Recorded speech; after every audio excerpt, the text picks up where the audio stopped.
Buenas tardes, una nueva edición de Grano del Sistema. Entre los comentarios se encontrarán el enlace al programa Sin Censura subido a las plataformas alternativas.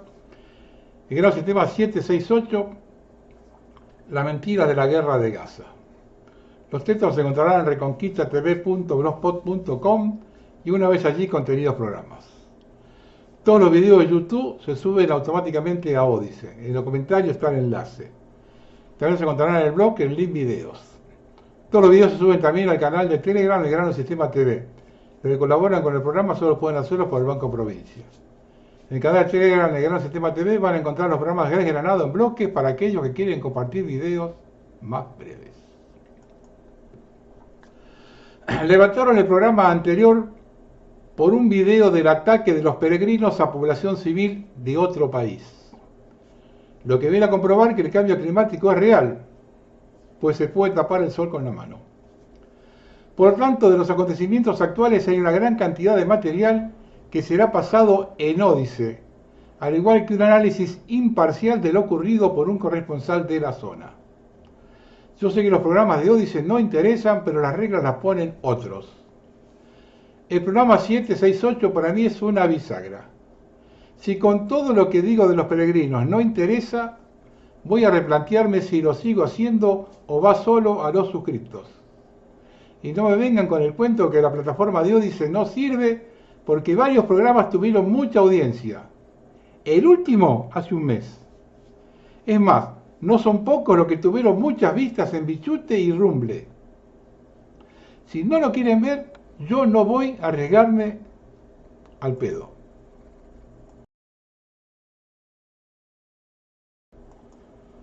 Una cosa es alguien que no está en sus cabales.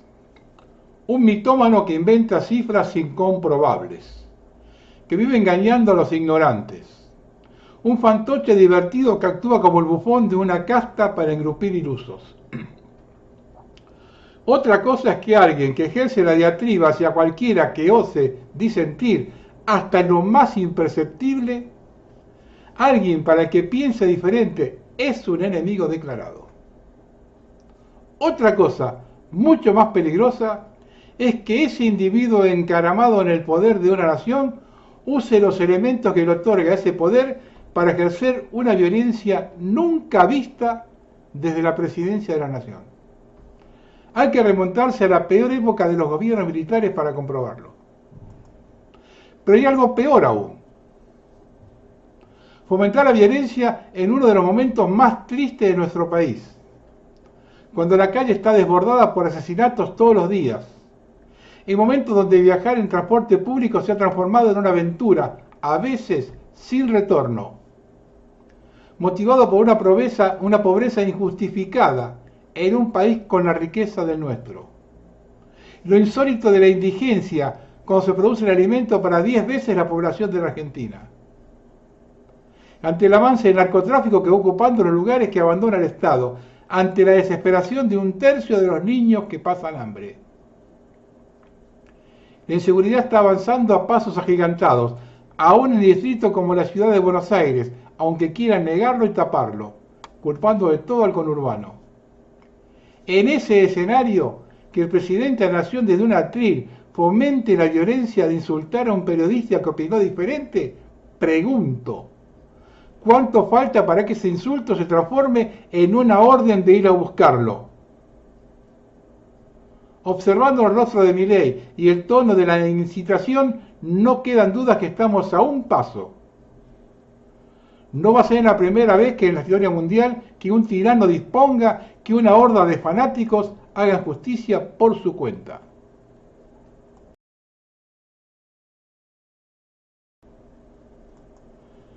El acto en Parque Lezama fue la apertura de un portal oscuro. Usaron la luz iridiscente, que brilla o produce destellos brillantes, que parece variar según el ángulo que se los mira. Esa luz pone violenta a la gente. No usaron fluorescente. Y terminó el acto con la música del cuerno de los peregrinos, que se usa en el momento de comenzar la batalla.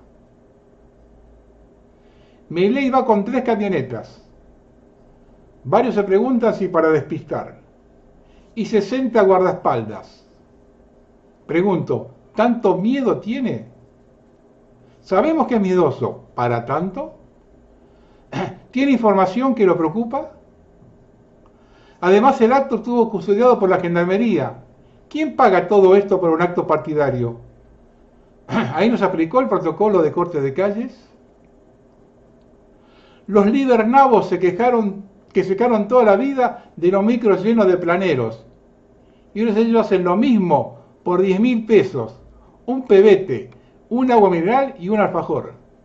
Todo pagado con la nuestra. Así todo no pudieron juntar más de 4.500 personas. Todo su discurso fue para generar violencia. Seguir diciendo mentiras, como que bajaron la inflación del 17.000 al 50. ¿De dónde mierda sacó esa cifra? Cuando se habla de inflación siempre nos remitimos a Alfonsín en 1989. En febrero, al comenzar la escalada, había sido el 9.6%. En marzo llegó al 17%. Abril casi se duplicó el mes anterior, 33,4%. En mayo, 78,5%. Y en junio caló al 114%. En julio, con tras el cambio de gobierno, la inflación mensual fue cerca del 200%. Lo que dio el acumulado en todo el año 89 fue de 3.079%. Otro pico alto lo dio Menem en 1990, hasta abril de 1991. Curiosamente, 2.314%. 2.314%. Curiosamente, a quien defiende y aplaude mi ley. Voy a dar la cotización del dólar para graficarlo mejor. El dólar en mayo de 1988 estaba a 9,02 australes. En julio del 89, cuando asume Menem, 310. Cuando Cabal instala la convertibilidad el 1 de abril, el dólar estaba a 10.000 australes, porque se quitaron 4 ceros y se pasó al 1 por 1. ¿De dónde mierda sacó este mentiroso 17.000%? Otra mentira repetida cuando le dan la cifra de la pobreza es que si no estuvieran ellos, la pobreza hubiera llegado al 90%. A esta altura yo estoy convencido que es una expresión de deseo hacia donde nos quieren llevar. Lo que está bien claro es que odian a la gente. Pertenecen a la casta saqueadora de la Argentina en 200 años, agravada hoy por la intervención de los peregrinos, que odian al pueblo y lo consideran su esclavo. Por eso para la gente nada, solo sacrificio, hambre y desesperanzas. A los pobres que saltan molinetes les colocan policías, a quienes no pagan impuestos los llama héroes. No hay otro ejemplo mayor quiénes son y hacia dónde nos dirigen. Y la caradurez de plantear la línea política de Milei, Dios, patria y familia. Esto ya es directamente una soberana tomada de pelo. Muchos se preguntarán lo raro que hablaba Karina Milei. No podía decir 2 frases. Estaba dura.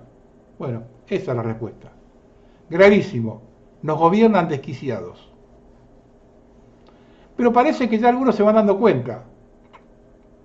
Observe cómo abandonaban el parque antes de terminar. ¡Y vaya que lo estamos haciendo!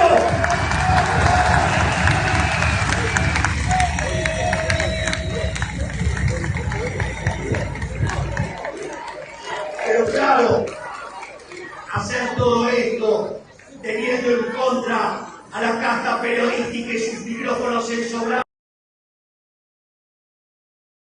Sí. Del Partido Obrero, que podemos ver el tuit, ¿sí?, de Gabriel Solano, está en la placa número 3, donde Solano le pregunta: che, Adorni, ¿el foro de Madrid de la ultraderecha pagó por usar el Centro Cultural Kirchner o el acto de hoy fue financiado con fondos públicos? Y Adorni, que fue uno de los expositores de ese evento, le contestó en modo violento, le puso: estimado Gabriel, sos un subnormal. Obviamente que pagaron como corresponde, solo personajes como vos pueden sugerir la gratuidad de todo, saludos, no puso fin. Y tampoco puso la verdad. ¿Por qué?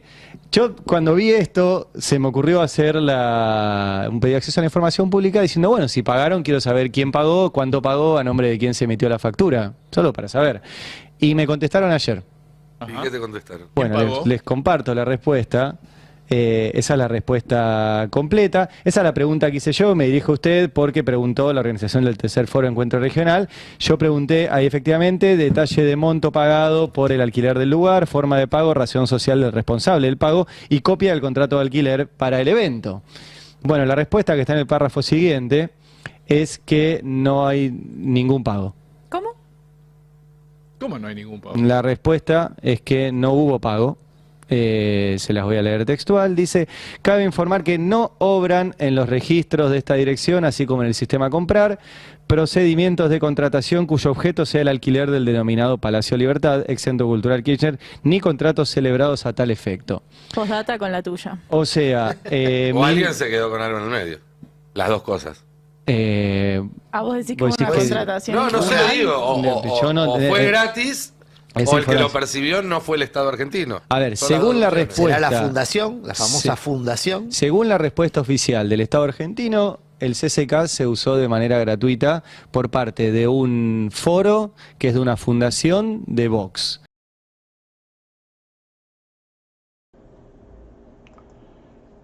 En la marcha de los universitarios se dieron varios hechos para analizar. Lo primero es que el protocolo solo tiene vigencia para los jubilados. A ellos se los gasea y no se los deja transitar. El otro tema es lo que yo vengo avisando. La casta está preocupada que la gente en la calle se salga de cauce.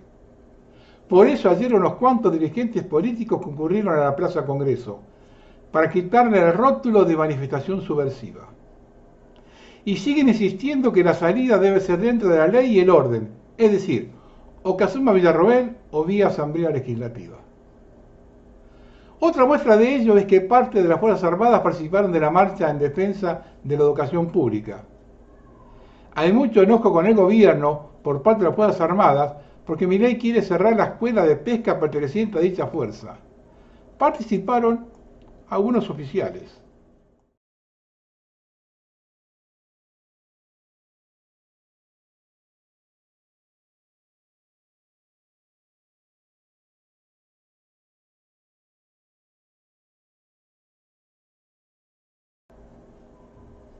Lo que sucede es que los políticos argentinos son muy bichos a la hora de velar por sus intereses y saben muy bien que el descontento hacia Milei, en especial los jóvenes, no lo está capitalizando nadie.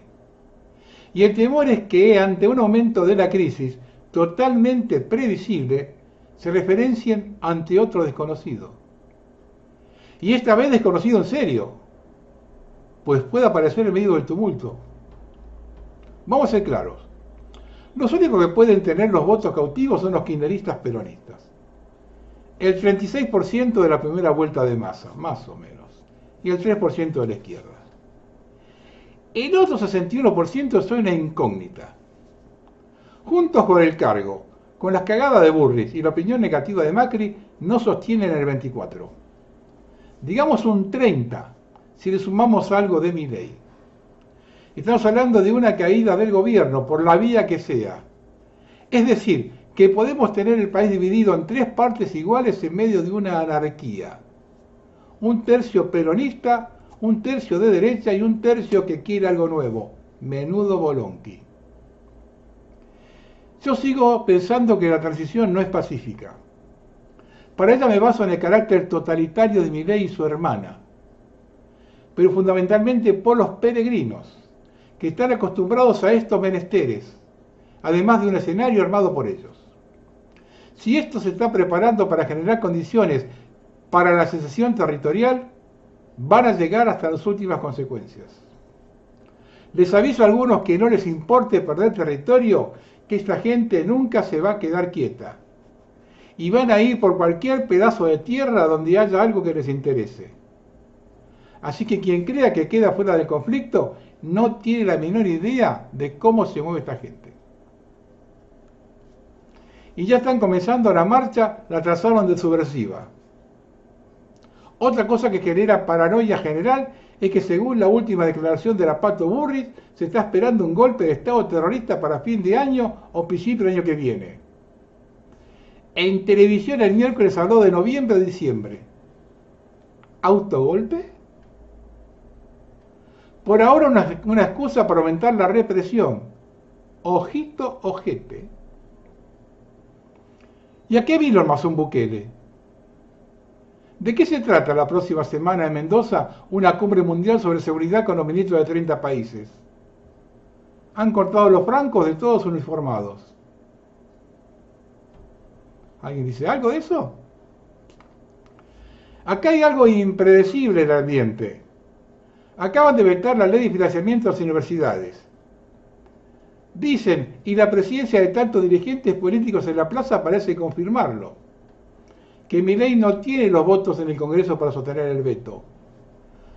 ¿Cómo sería su reacción ante ese escenario? Puede salir para cualquier lado. Y otra cosa para tener en cuenta, se marchó en todo el país, aún en aquellos pueblos o ciudades donde no hay una universidad. Calculan 2 millones de personas. ¿Qué pueden lograr si logran sostener el veto comprando voluntades como hicieron con los jubilados? ¿Estamos en problema o no? A eso sube la situación económica que cada día empuja más a los argentinos a la pobreza. ¿La clase media va a asumir su desaparición?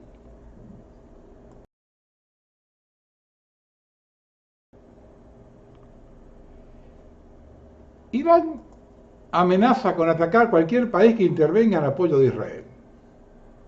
En caso de intervención militar directa de los países que apoyan a Israel, sus centros e intereses en la región también se enfrentarán a un poderoso ataque, advirtieron las Fuerzas Armadas iraníes. Acá todo tranquilo. Total, nunca nadie se hizo cargo de nada. Y otra demostración que acá nadie se hace cargo de nada. El fondo buitre Bainbridge pidió información para embargar el oro en la Argentina, en el exterior. Es por un reclamo de bonos de deuda en pago desde 2001. Caputo no lo sabía ni tiene la menor idea.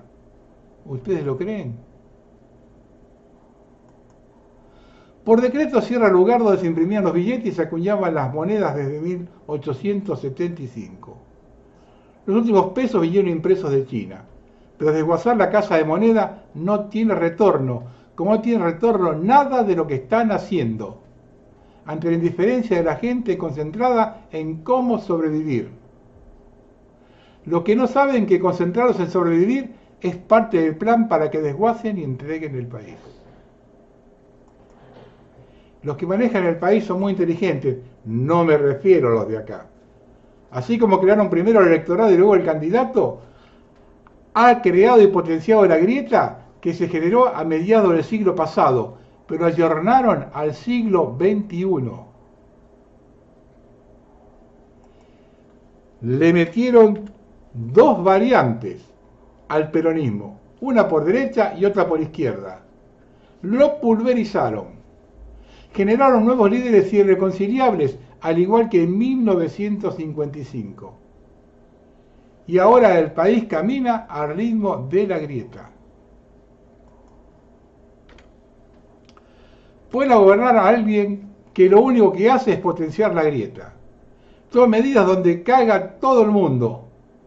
Pero para sostenerse, cada tanto hace algo que la gente hace tiempo está esperando. Y con eso logra que la sangre no llegue al río. Y ante todo siempre se sostiene que la alternativa a él es Cristina. Es decir, alguien cuya imagen negativa es mayor que la positiva. Es un dique de contención, no hay dudas.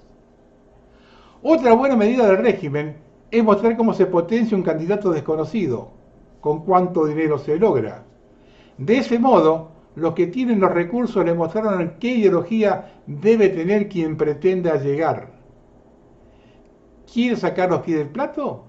¿Defender los intereses del país? Para eso no hay un mango. Entonces la dicotomía Cristina-Milei no se rompe porque nadie tiene los recursos para hacer un tercero en discordia. La alternativa es la gente en la calle. Hasta ahora la controlan porque los punteros están bajo control. A las clases medias a las clases bajas le tiran comida y la mantienen. La clase media con amenaza de kirchnerismo la tienen controlada. Si hasta ahora no han reaccionado, todo va bien. Van midiendo resistencia. Además, tiene la experiencia del 2001 que terminó con los Kirchner, como alguien nuevo, un tercero en discordia. Reconozcan que son inteligentes. Lo hicieron 2 veces en 25 años. Yo trato de ser optimista y siempre dejo alguna ventana abierta. Si algo tienen los que gobiernan, y no me refiero a los delegados, sino al poder real, es soberbia, y mucha.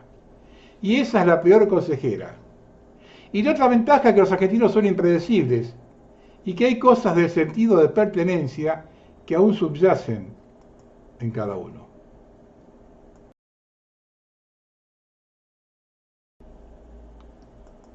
Algunas charlas de quincho. Mientras vetan el financiamiento a las universidades con los fondos reservados de la CIDE que maneja Santiago Caputo, contrataron una empresa india que maneja granjas de trolls. Vienen perdiendo por goleada y trataron de revertir los mensajes en redes a favor de la marcha. En diciembre de 2015, Caputo se unió con los jefes de los fondos buitres Elliott, Jay Newman y Jonathan Pollock en Manhattan. Prepararon sus negociados para cuando integrara el gobierno de Macri. Ahora un fondo buitre pidió información para embargar el oro que fugó Caputo, quien es socio de varios de esos fondos buitres. ¿Y si fugó el oro para que pueda ser embargado? La pyme de Adorni. Adorni metió en el Estado a más de 100 personas y casi toda su familia. Su hermano Francisco Adorni, ministro de Defensa, su tía Susana País trabaja en el despacho de la Cámara de Diputados. Por mes la pyme de Adorni nos cuesta 300 millones de pesos. A horas de la marcha universitaria renunció Alicia Caballero, presidenta de la Agencia de Ciencia y Tecnología. Hay 53 millones aportados por organismos internacionales para financiar programas científicos que están paralizados desde diciembre de 2023. Se los robaron. Plata que viene de afuera. Ni esa reparten. Camesa volvió a advertir en un comunicado que durante el verano puede haber cortes masivos de energía en todo el país. Se debe a que la actual Secretaría de Energía canceló la ampliación del parque termoeléctrico. Caputo y Milei cancelaron la inversión en energía. Como en Chile, Milei va a implementar un método de deuda universitaria con bancos y aseguradoras, donde cada estudiante no le va a deber al Estado, sino un banco. ¿Qué banco será el de este negocio? El Banco Roela, de los hijos de Diana Mondino, Francisco y Simón Pendas. Así quedó Santiago Santurio, que vive amenazando en Twitter, el que se ríe de la sociedad, el que genera odio. Este viernes lo corrieron de la Universidad de La Plata. La sociedad ya no los aguanta y no se banca el odio que generan todos los días.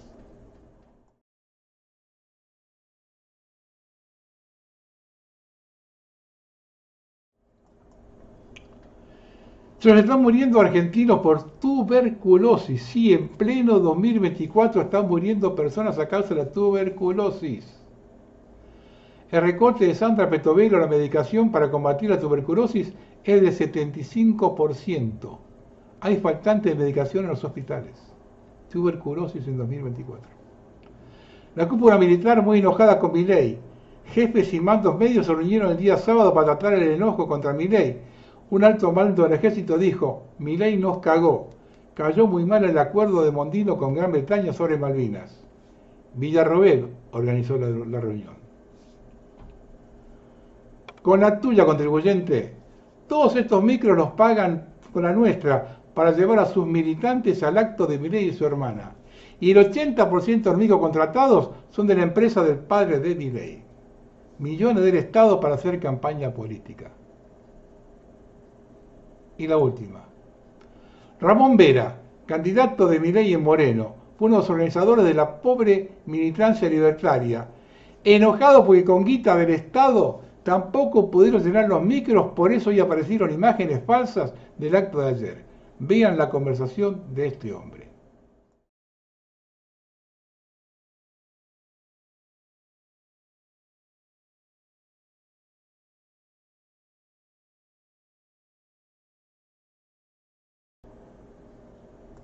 Vamos a hablar de lo que se oculta de Aerolíneas Argentinas. Los usuarios de Aerolíneas son en mayor medida votantes de Milei o de Juntos por el Cargo. Por lo tanto, las críticas en general son direccionados por la grieta. Vamos a ver las cosas de otro ángulo y tengamos en cuenta que quien escribe el informe no es peronista. Recuerden que las fuentes están con los textos. Aerolíneas Argentinas conecta 42 rutas federales y es la única que llega a 21 destinos de cabotaje. Si el gobierno pretende vender Aerolíneas Argentinas, ¿cuál es el plan para conectar el país con otras aerolíneas? ¿Qué otra empresa hará la compensación cruzada de rentabilidad que hace Aerolíneas Argentinas? El gobierno tiene respuesta. Peor aún, la administración actual de la compañía ya empezó con ese proceso. A partir del 1 de octubre se interrumpe la ruta del denominado Corredor Atlántico, que conectaba Buenos Aires, Mar del Plata, Bahía Blanca, Trenel y Comodoro Rivadavia con Río Gallegos, 3 veces por semana. Se suspende. Antes de esto puso a disposición un esquema de riesgo compartido, Río Cuarto y Reconquista. ¿La modalidad low cost es una opción viable? Según el informe del Ministerio de Transporte en relación con la Administración Nacional de Aviación y Civil, el ANAC, en enero de 2016 a diciembre de 2019, la modalidad low cost no aportó conectividad adicional. En el debate público, los que reivindican la low cost como solución al problema de conectividad tampoco cuentan que las razones de por qué solo 2 de las 9 compañías que vinieron a Argentina seguían operando en 2019 es que hubo irregularidades en el proceso de otorgamiento de rutas que terminaron en esta decisión. La AGN lo dice así: en lo que respecta a la gestión del MT y la ANAC, se ha podido observar que los controles llevados a cabo en el proceso de otorgamiento de rutas presentaron las siguientes debilidades. Se otorgaron rutas a nuevos operadores cuyo capital integrado no guardaba relación con la significatividad de las operaciones propuestas. Fueron otorgadas rutas aéreas a pesar de no haberse cumplimentado de manera satisfactoria algunos de los requisitos exigidos por la normativa y las instrucciones vigentes. ¿Qué compañía elige la gente? Uno de los argumentos esgrimidos para privatizar aerolíneas indica que es una empresa no elegida por los usuarios. Así figura en el proyecto de ley del PRO. Según los informes de la Dirección de Estudios de Mercado y Estadísticas dependiente de la ANAC, Aerolíneas no es la aerolínea de preferencia para viajes de cabotaje, quedando por debajo de Flybondi, Jetmar y otras aerolíneas. Esto no es cierto. Los datos indican que Aerolíneas alcanzó un récord de pasajeros transportados en 2023, llegando a 14.052.500, un 7% más que en 2019.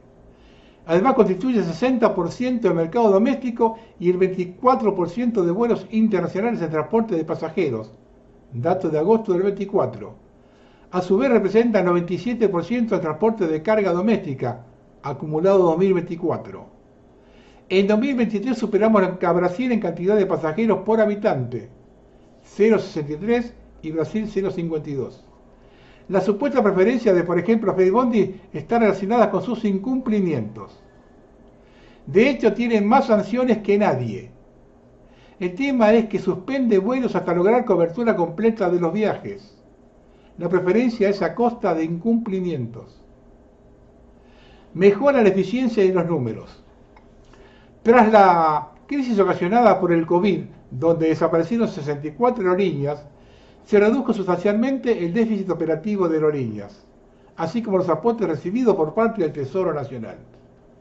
En el caso del déficit se redujo de 654 millones de dólares negativos en 2020 a 247 millones en 2022 y a 48 millones al primer semestre de 2023. Proyección hacia fines de 2023, 32 millones positivo. Además, y a contramano de lo que se pretende instalar, el año pasado no recibió transferencias. Llama la atención que en el proyecto de la coalición cívica los números son directamente inventados. Hablan de 2.3 billones de pesos. Lo cierto es que según la Oficina Nacional de Presupuesto, se devengaron transferencias a aerolíneas por 40.500 millones, pero no fueron efectivamente pagadas. Es decir, Aerolíneas Argentinas no recibió un peso. Si se analiza 2024, el dato indica que se devengaron y pagaron al 31 de agosto 58.733 millones. Pero según la ONP, el destino de esos fondos no es para solventar el déficit, sino para un plan de reducción de personal. La verdad sobre los incumplimientos. Se ataca a Aerolíneas por sus incumplimientos atribuidos a su sindicato. Sin embargo, desde la ANAC en agosto comenzaron a liberarse actas de incumplimiento sucedidos entre junio y julio de 2024. Durante el mes de agosto se elaboraron 7 actas, 3 a Flybondi, 2 a Aerolíneas y 2 a Jetmar. En términos proporcionales es muy bajo, si consideramos que entre junio y julio Aerolíneas realizó 14.084 vuelos contra 3.514 de Flybondi y 1.875 de Jetmar. Entonces, ¿quién incumplió más? Otro dato ilustrativo es que en abril de 2024 Flybondi fue tendencia por estar en el puesto número 1 del ranking que elabora la plataforma FlyAware en porcentaje de cancelaciones de vuelos. Hoy se ubica sexto a nivel mundial con 21% de vuelos cancelados y 24% de vuelos demorados. Una política estructural de la empresa. Contribución de Aerolíneas. Finalmente hay que mencionar que la AGN, utilizando la metodología de IATA, la Asociación Internacional de Transporte Aéreo, calculó el aporte de Aerolíneas al Producto Bruto Argentino. El dato de 2023 es que generó 8.294 millones de dólares y además tuvo otro impacto positivo, 109.000 puestos entre directos e indirectos. Esto no lo comentan.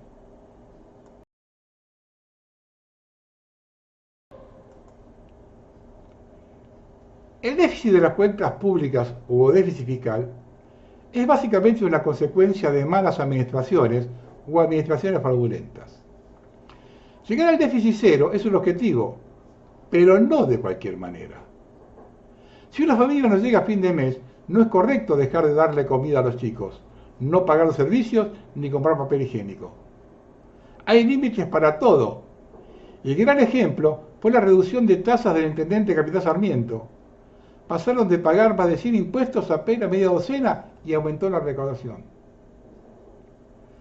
La manera de achicar o destruir el déficit es bajando impuestos y ya gastando solo en lo necesario, no en petricholas prisis pescas o en viajes a lo Elon Musk.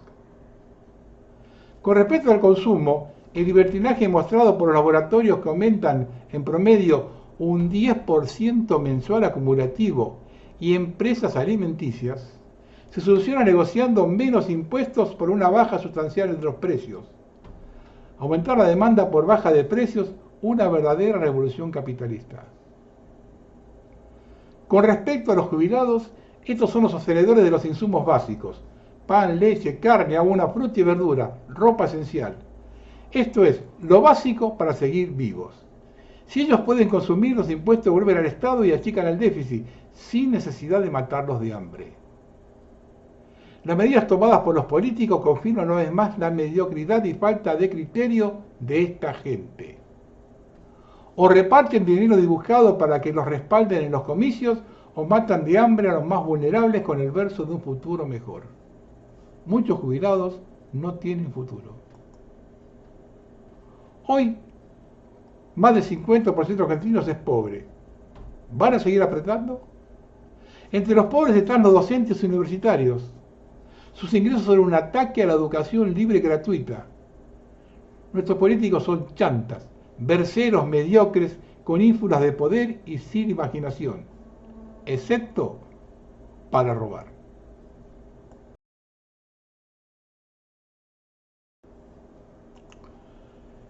La carta de gobernadores del norte argentino no se ve afectada por los paros de aerolíneas. Ellos viajan en Larjets. Pese a tener provincias en la miseria, estos riachuelos medievales provienen mucho de familias adineradas o lograron acumular dinero con la política, siempre redituable. Pero la casta sigue sin ser tocada pese al relato mileísta, al menos que se considere casta a los jubilados. Hoy la persona que cobra entre 300.000 y 400.000 pesos es indigente. Y si bien es cierto que muchos fueron incorporados sin tener todos los aportes, también es cierto que muchas pymes dan trabajo sin aportes, todo en negro, y quienes lo toman es porque no tienen alternativas. Y otros que no depositaron o que retuvieron a sus empleados. No es correcto tomar solamente una parte de la verdad. Por otra parte, los números que muestran los economistas son cuanto menos confusos. Y los números del presidente son incomprensibles. No sabemos bien por qué quiere regalar 100.000 millones a la nueva CIDE. Tal vez para que los 007 argentinos sepan cuántas veces va al baño de Lelita Carrió. Los servicios de inteligencia deben tener un presupuesto suficiente y transparente. Cuando volaron la AMI en la Embajada de Israel, su presupuesto oculto era de 600 millones de dólares. Pero se enteraron por los diarios. Igualmente no pudieron evitar el asesinato de Nisman. Los servicios serán eficientes cuando los agentes sean verdaderos patriotas al servicio de la Argentina y no de un gobierno determinado.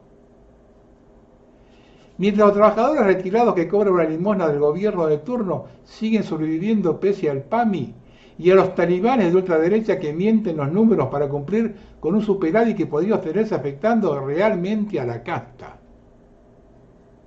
Por otra parte, nadie explica qué pasó con los fondos de contingencia del ANSES. Eran unos 90.000 millones de dólares, en especial el saqueo de Macri. También se podía recuperar a gran parte de lo robado por los pingüinos, si los jueces se molestaran un poco.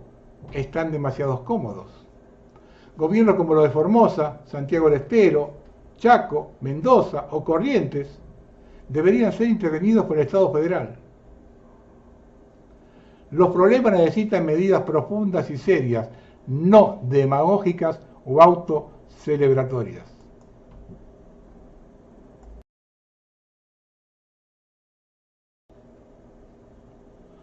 Los uruguayos se parecen cada día más a los otros, mal que les pese. Martín Lema denunció que la Intendencia de Montevideo se cuelga del alambrado y tendido eléctrico de varios barrios de Montevideo.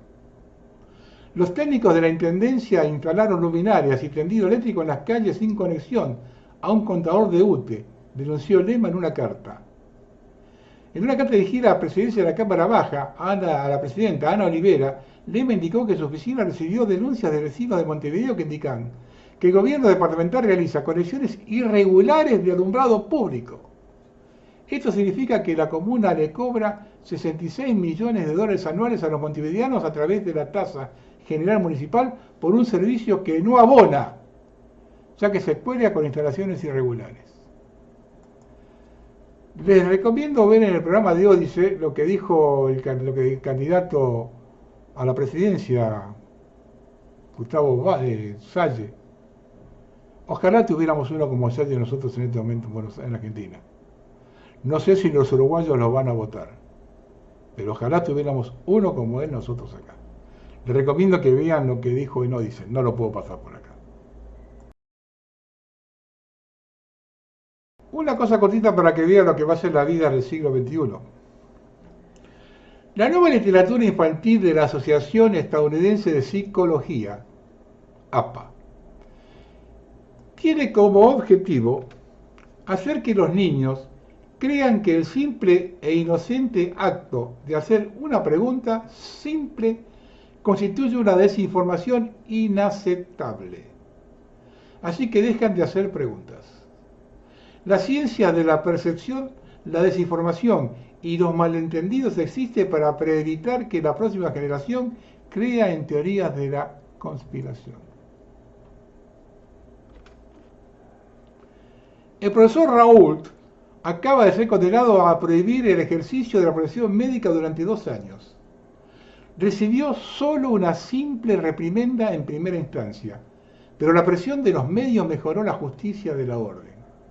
¿De qué está acusado? Haber tratado a los enfermos, hacer comentarios que van más allá de la libertad de expresión, mientras que todos los días fue insultado y calumniado sin que la orden moviera un dedo.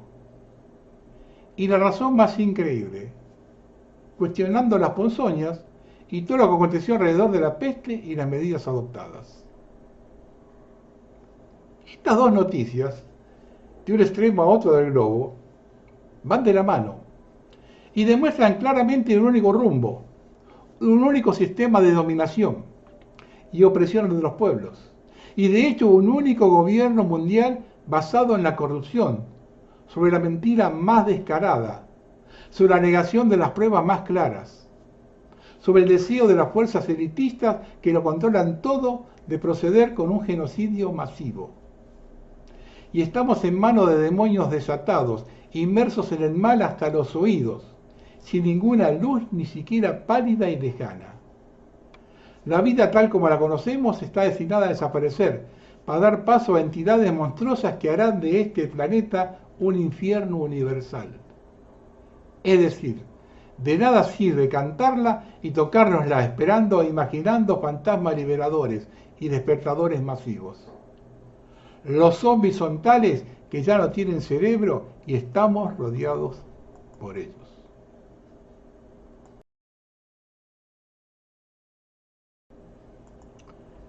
El doctor López Rossetti dijo en el programa de Peter Legrand que el dolor cuando se vuelve crónico se transforma en sufrimiento.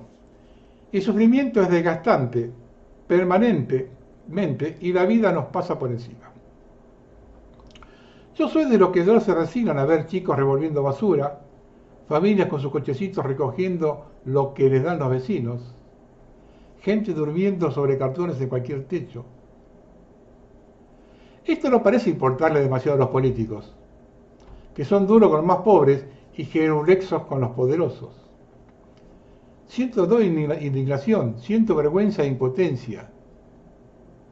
Recuerdo hace unos 50 años había un pordiosero en un barrio de la capital y los vecinos le acercaban comida y ropa.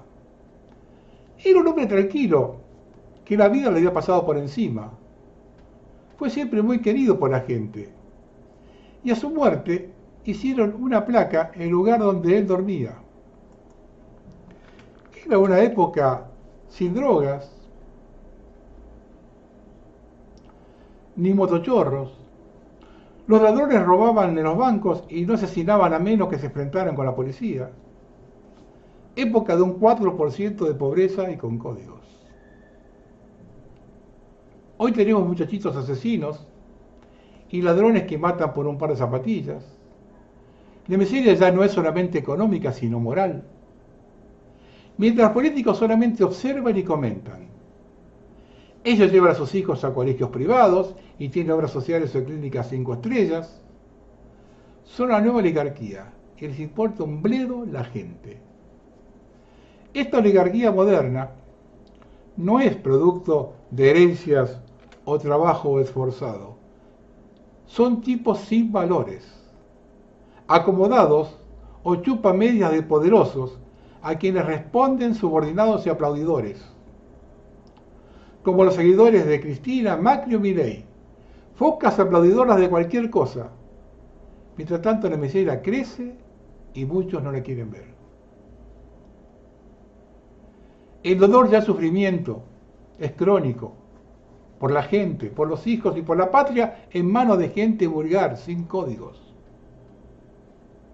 O cambiamos o nos hundiremos en la más repugnante basura.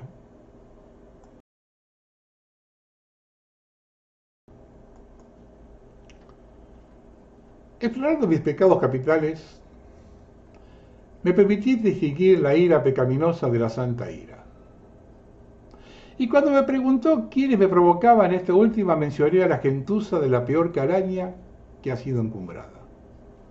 Consecuencia inevitable de la destrucción del principio de autoridad.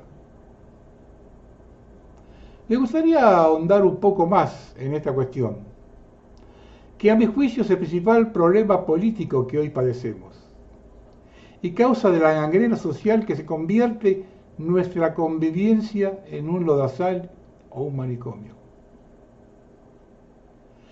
El encumbramiento de lo que por naturaleza es bajo y el consiguiente abajamiento de lo que por naturaleza es alto es la subversión monstruosa que nuestra época ha convertido orgullosamente en emblemática o distintiva. Ocurre esta supresión en todas las órdenes de la vida social, aunque en algunos resulta especialmente oprobiosa. Así, por ejemplo, en el ámbito intelectual y artístico, donde son aplaudidos y encumbrados los escritorzuelos más febles y anémicos, los pintamonas más vomitivos e inanes, los charlatanes con un catlete digno de cualquier paramecio o ameba. Ocurre, y desde luego, en el ámbito político, donde nos gobierna auténtica chusma, ufana de serlo y parecerlo. Decía tanto Tomás que quienes gobiernan deben descollar sobre el resto de los hombres en virtud de inteligencia. Pero hoy nos gobiernan los malvados y los tontos.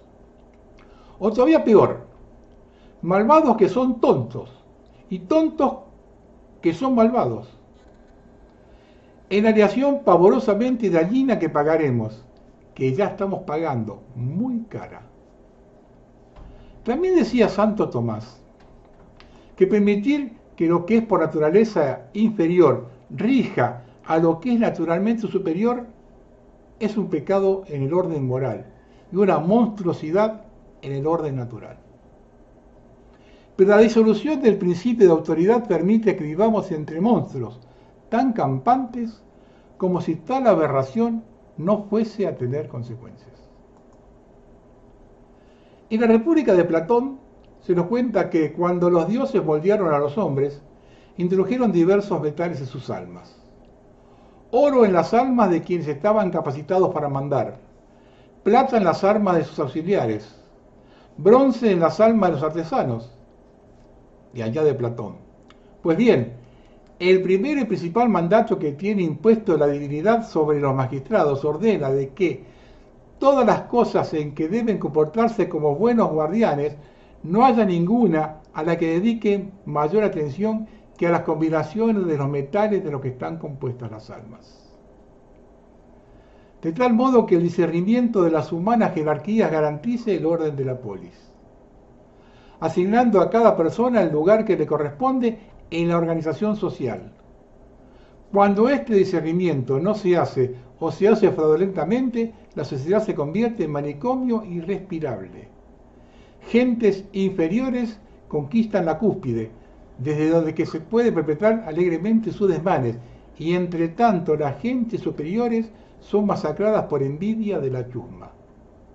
A la conversión de la envidia en virtud cívica, por lo general envuelta en los ropajes de la igualdad, se refiere Tocqueville en la democracia de América, donde se nos advierte que la pasión igualitaria que inspira a los tiranos, siempre deseosos de halagar las más bajas presiones de la pasión de la chusma, conduce invariablemente a la servidumbre.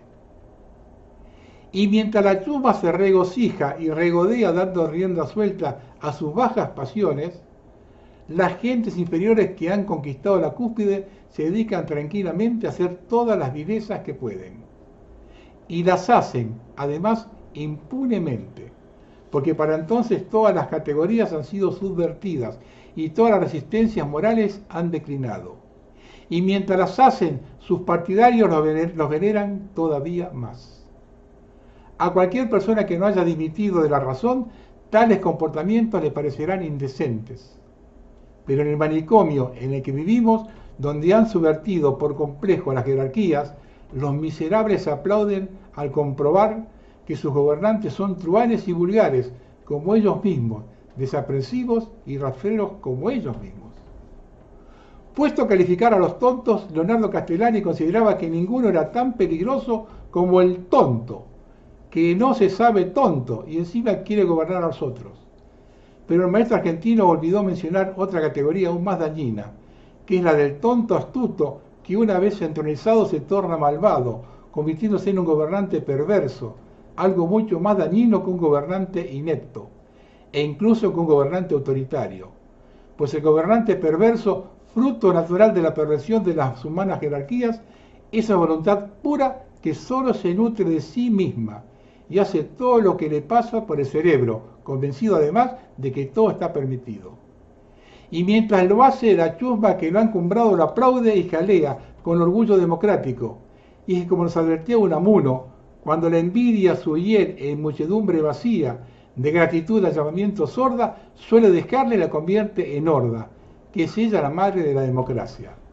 La monstruosidad que significa encumbrar a las personas de naturaleza inferior se paga cara.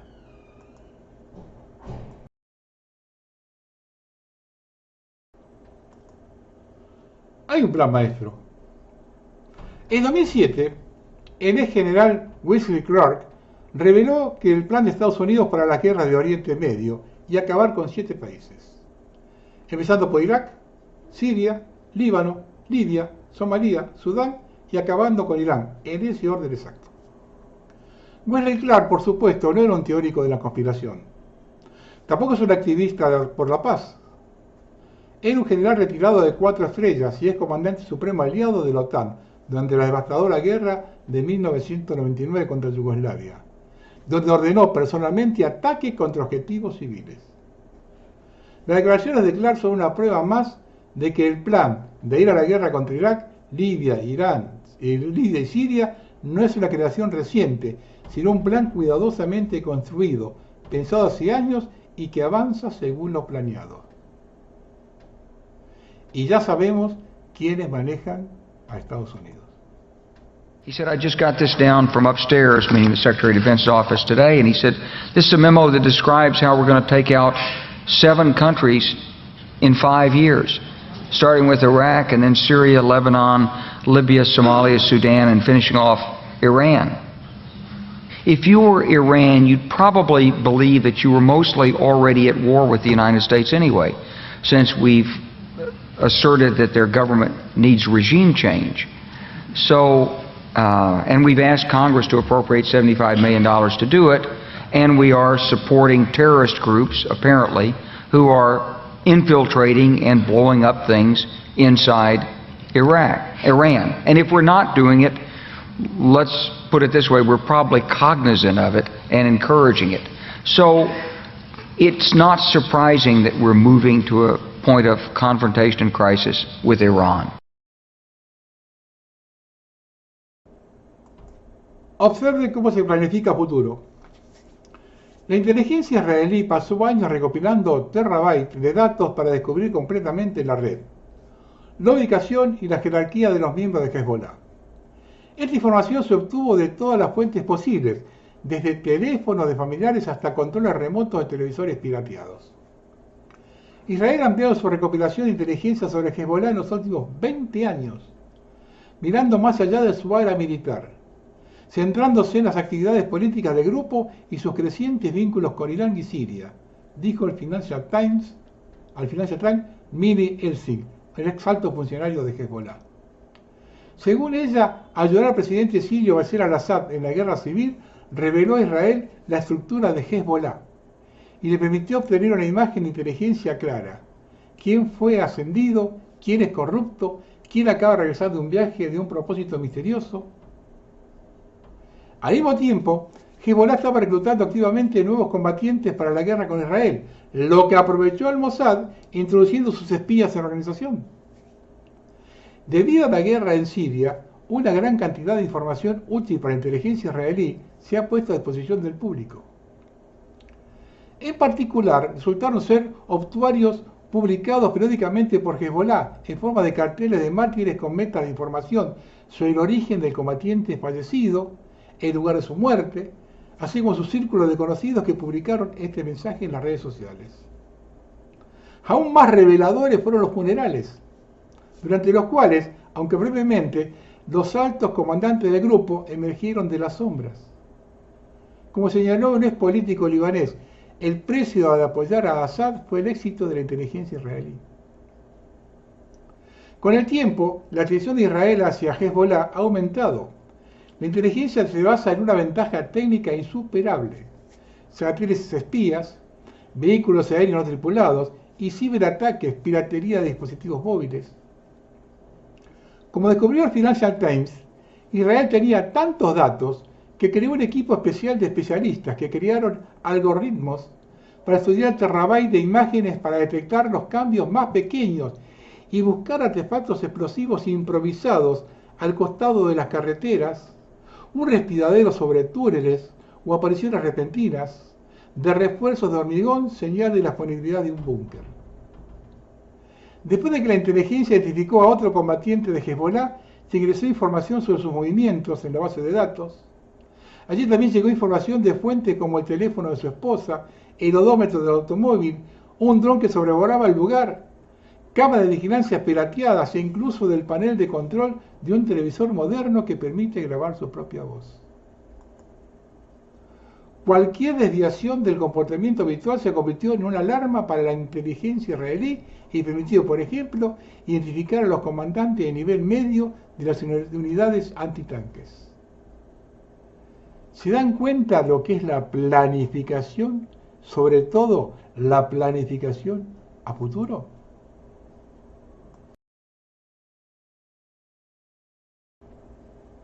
Una cosa cortita de la esperanza rusa. El rubro digital se introducirá masivamente a partir de julio de 2025. Tenemos un nuevo hito por delante.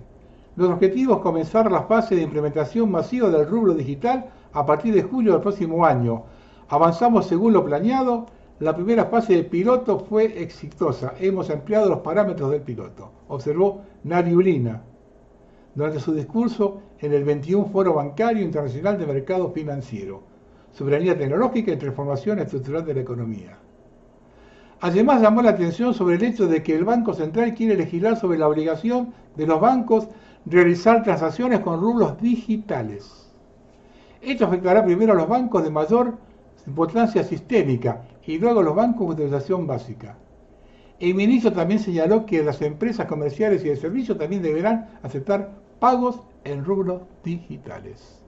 Rusia.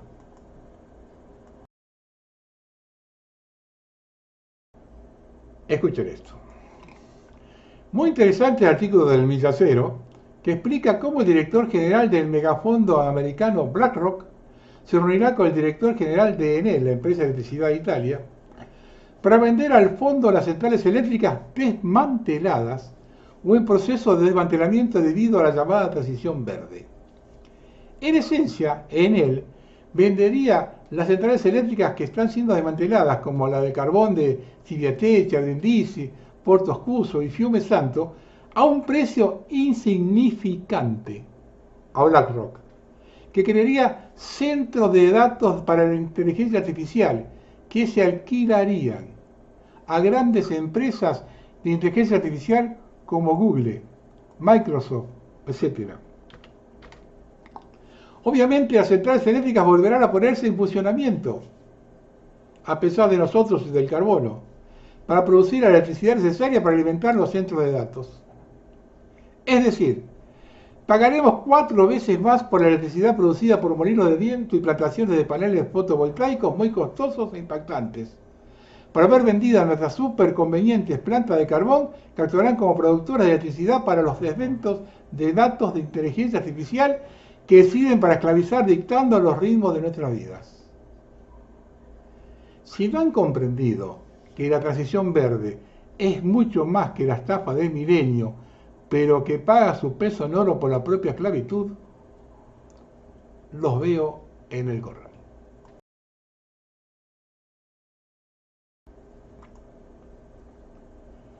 Todo fue un operativo militar. En el acta del CTS, Comité Técnico Científico, certifica la presencia de un representante de la OTAN en la reunión del 5 de marzo de 2020. Un aporte fundamental de Presi Kit que reconstruye la historia a partir de la denuncia del abogado Odo y del acta desclasificada. El eslabón perdido para comprender el vínculo entre las instituciones nacionales y la coordinación de la OTAN en la gestión de la corona, desde las primeras medidas hasta la pseudo campaña de la ponzoña. Después de las primeras observaciones en la que el honorable ministro Esperanza, hablando con los miembros del comité, afirma que algunas de sus declaraciones de los días anteriores han sido desorientación. Se presenta el general Bonfiglio, perteneciente al punto de la UEO de la OTAN. ¿Pero qué es la UEO? La UEO es la Unión Europea Occidental, un órgano de la OTAN que como resulta ya no debería existir a partir de 2011. El general Bonfiglio recuerda los compromisos relativos al tratamiento de la documentación confidencial, subrayando que la transmisión de los documentos elaborados por el CTS se realizará en adelante a través del punto OTAN huevo de la DPC, Protección Civil, y del Ministerio de Sanidad. Esto es muy interesante para entender el alcance de lo que estamos analizando. En un informe sobre investigadores académicos y científicos que se ocupan de la salud pública, interviene de repente un representante de la OTAN, el general Bonfiglio, que aparentemente no se puede encontrar en línea. Interviene y se interpone entre el centro y su componente, declarando que a partir de entonces todo pasará por la OTAN. El mismo día, 5 de marzo de 2020, se celebró una conferencia de prensa en el Pentágono en que altos funcionarios del Departamento de Defensa de Estados Unidos discuten el desarrollo de una ponzoña contra la corona. Una pieza importante para comprender y vincular algunos acontecimientos más importantes y dramáticos de la historia reciente de nuestro país y más allá. Se dan cuenta que todo fue un operativo militar. Algunas apostillas de un siglo maravilloso. En la mañana del 1 de octubre, los Houthis atacaron el petrolero británico Cordelia Moon en el Mar Rojo con un pesquero kamikaze. El equipo de seguridad a bordo del barco británico no logró destruirlo.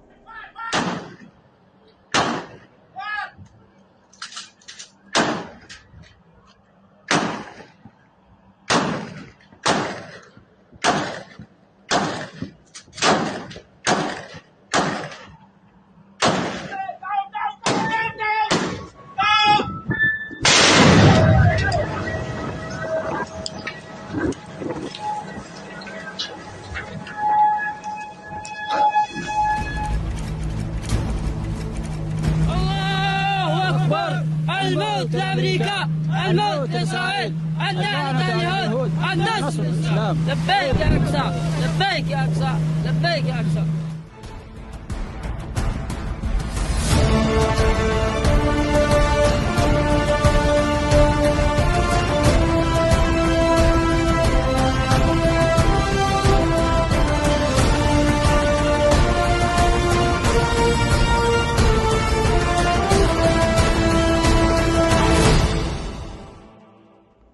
El mundo continúa acelerando hacia la Agencia Global 2030. En Gran Bretaña, la policía multó a un hombre de Londres con 90 libras por cubrirse la cara al pasar junto a una cámara de reconocimiento facial. Como resultado, los patrulleros lo obligaron a mostrar su rostro ante la cámara. Resulta que en Gran Bretaña ya es ilegal incluso intentar esconderse de las cámaras de vigilancia, incluso si no eres un delincuente. Sin embargo, esta regla no se aplica a las mujeres musulmanas que usan burka. Ellos tienen una religión. Observen cómo quedó una planta solar de la India luego de un evento climático.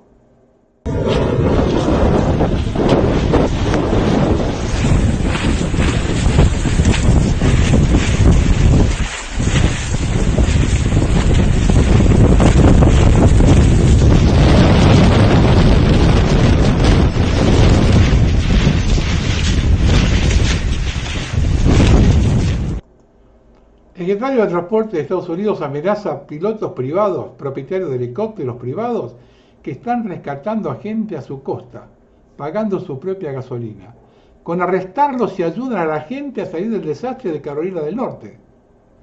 Solo en el mundo, al revés del equilibrio, podría ocurrir una amenaza como esta. Un hombre rescata a una señora, deja atrás a su propio hijo para ponerla a salvo, y cuando quiere volver a recoger a su hijo y otras personas, la amenazan con arrestarlo. FEMA, que es la empresa, como si fuera acá Defensa Civil, interceptando a personas privadas que traen ayuda recolectada privadamente, roba la ayuda para distribuirla como si fuera de ella, de FEMA, cortando llantas de ciudadanos privados que traen ayuda, etc. Al parecer la zona afectada es la que hizo ganar a Trump en las pasadas elecciones. Y por eso no quieren ayudar, porque falta poco para las elecciones. Esto viene a comprobar que el problema es la democracia. En todos lados se mueven igual. Y ojo a esto, en Tailandia la moneda digital no se puede gastar a más de 4 kilómetros de tu lugar de residencia. 4 kilómetros igual 15 minutos. Ese es el futuro próximo del control y dinero digital, solo usable en un radio de 15 minutos o lo que determinen. En la asunción de la nueva presidenta de México, Gustavo Petro de Colombia, le hizo un gran favor. Dice que ella fue colaboradora de la guerrilla del M-19 durante los años 80. ¿Qué tal? Y la presidenta peregrina de México asume su cargo y en lugar de jurar sobre la Biblia, recrea una ceremonia religiosa azteca invocando la protección de los demonios mesoamericanos. Adora las mismas entidades que adora Gustavo Petro en Colombia. Bueno, siguen avanzando.